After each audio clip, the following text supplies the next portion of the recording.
Halo kelas 2, selamat datang kembali di pembelajaran tematik. Nah, kita masih akan membicarakan tentang fabel ya dan menjawab pertanyaan ya. Oke, nanti juga akan dihubungkan dengan kita membuat kalimat seperti yang kita sudah pelajari di pertemuan sebelumnya ya. Nah, yuk sekarang kita mulai yuk. Nah, sebelumnya Ibu mau kita review nih cerita fabel yang sudah kamu baca pada pertemuan sebelumnya tentang macan dan singa si Raja Rimba. Oke. Nah, ini kan ceritanya ini ya tentang ada dua hewan ya, macan dan singa yang saling berebut kekuasaan. Mereka merasa bahwa hutan ini adalah milik mereka. Ya, sampai akhirnya mereka ingin beradu lebih besar mana suara aungan. Nah, sampai akhirnya datanglah seorang pemburu dan akhirnya mereka saling bekerja sama.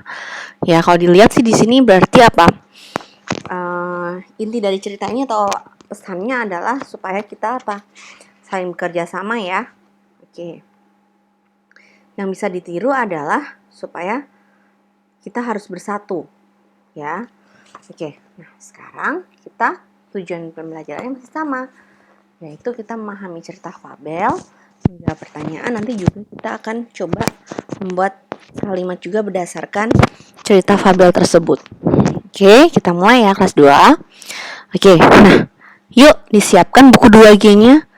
Kita sama-sama buka halaman 9. Oke, Ibu tunggu ya. Silahkan dibuka buku 2G halaman 9. Kita akan membaca cerita tentang kisah kancil dan semut.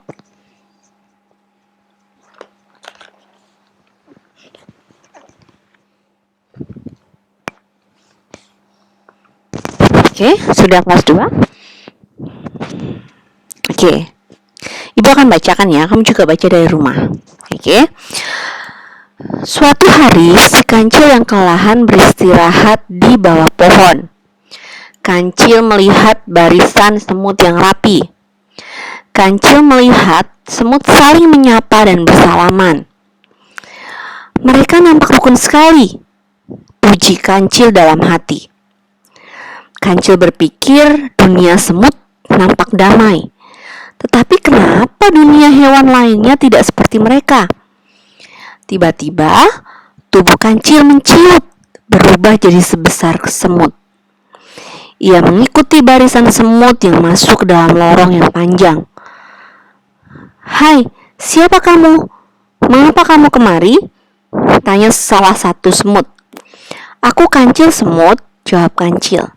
"Bolehkah aku mengetahui rahasia kerukunan kalian?" tanya Kancil penasaran. "Boleh saja Kancil, kami memang rukun dan damai.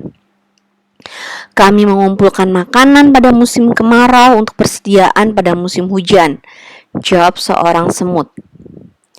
Kancil merasa sangat kagum. Ia iri melihat dunia semut yang rukun, damai, dan saling membantu. Ia menyampaikan kekagumannya pada semut. "Kamu juga bisa melakukannya, Kancil. Kami terbiasa untuk hidup rukun, tolong-menolong, bekerja keras, dan tidak serakah semenjak kecil. Kami diajari agar tidak iri hati, dengki, ataupun bersikap malas. Kami semua rajin bekerja," jawab semut. "Bagaimana tentang persediaan makanan? Apakah tidak ada yang menyimpan makanan untuk diri sendiri? Untuk dimakan sendiri?" tanya Kancil. "Tentu saja tidak ada, Kancil. Kami bekerja sama mengumpulkan bahan makanan untuk dimakan bersama." Semut menjelaskan kepada Kancil. Setelah puas mendapat jawaban dari semut, Kancil berpamitan. Ia tersenyum mengingat perkataan semut. "Wah, betapa menyenangkan jika dunia kita menirukan kerukunan di dunia semut," kata Kancil. Oke, itu ceritanya ya. Ceritanya bagus sekali ya. Dia berbicara tentang kerukunan. Bahkan kalau kita lihat di Alkitab juga Allah juga menjadikan semut sebagai contoh untuk kita. Karena semut itu apa di sini?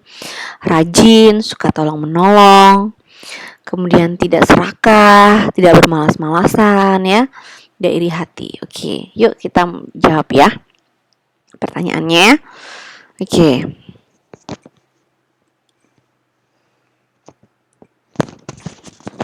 Nomor 1.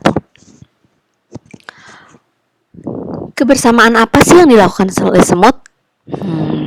Mereka melakukan kebersamaan apa ya? Coba. Di situ ada kebersamaannya apa yang dilakukan mereka? Mereka bekerja sama. Bekerja sama apa aja ya? Mereka bekerja sama untuk apa? Mencari makan. Mencari makan untuk apa? Untuk persediaan di musim dingin. Betul sekali. Ya, kemudian sikap apa yang dapat kita tiru dari cerita tadi? Yang ditiru siapa nih? Kancil atau semut? Semut ya. Oke. Yang ditiru apa ya? Sikap yang ditiru? Oke, banyak ya tadi ya. Oke, Ibu tulis ya. Oke, banyak tadi sikap yang bisa kita tiru dari Kancil. Sebentar ya. Oke. Sikap yang bisa kita tiru. Oke. Pertama apa tadi?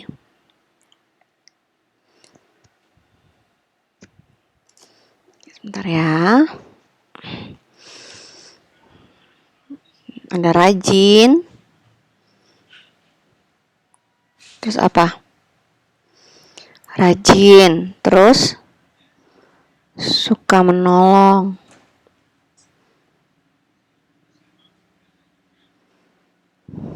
Terus tidak iri, dengki, tidak dengki. Tidak mementingkan diri sendiri, dan masih banyak lagi. Ya. Tidak mementingkan. Maaf ya, tulisan bering jelek ya.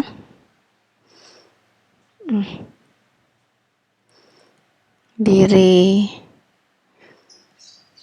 sendiri. Banyak sekali yang bisa kita contoh ya dari semut ya. Oke, jadi ini ceritanya sangat bagus nih. Ini juga bisa jadi motivasi buat kita supaya apa? Kita bisa belajar dari semut. Supaya kita rajin, suka menolong, tidak iri dengki, dan tidak mementingkan diri sendiri. Oke, ceritanya cukup ini ya. Nah, seperti yang tadi Ibu bilang, Ibu punya tugas buat kamu semua. Nah, pada pertemuan sebelumnya nih kita sudah belajar membuat kalimat SPO. Ya. Nah, sekarang coba kamu bikin 3 kalimat yang isinya berdasarkan cerita kisah Kancil dan si semut. Ibu kasih satu contoh ya. Kancil berkenalan dengan semut. Nah, kamu bisa menuliskan 3 kalimat lagi. Ditulis di buku latihan, kemudian kamu nanti kirim ke Teams di bawah postingan Ibu. Ya, tugasnya adalah membuat 3 kalimat ya yang berisi tentang cerita si Kancil dan semut, kisah Kancil dan semut. Ya, oke, jelas? Jelas ya? Oke, 3 kalimat. Oke. Nah, kemudian selain ada tugas ini, kamu juga ada tugas satu lagi. Oke. Nah, tugasnya adalah, yuk coba buka buku kamu halaman 2, buku 2G halaman 14. Oke, tugasnya adalah silakan membaca fabel Persahabatan Gajah dan Semut. Kemudian jawab pertanyaannya. Oke, nanti esok harinya Ibu akan kasih ruang di dalam ruang tematik untuk kamu dapat mengepost PR-nya. Oke, sudah jelas ya? Silahkan dikasih tanda dulu di mana PR-nya. Pastikan kamu mengerti tugas hari ini. Jadi tugas hari ini adalah yang akan dikerjakan setelah kamu melihat video ini adalah kamu membuat 3 kalimat tentang yang isinya sesuai dengan kisah kancil dan semut. Ya. Kemudian untuk PR-nya ya, kamu akan membaca cerita persahabatan gajah dan semut. Kemudian kamu menjawab pertanyaannya. Oke, berarti PR-nya dikumpulkan ke esok harinya ya. Oke. Terima kasih kelas 2, sampai bertemu di pembelajaran berikutnya.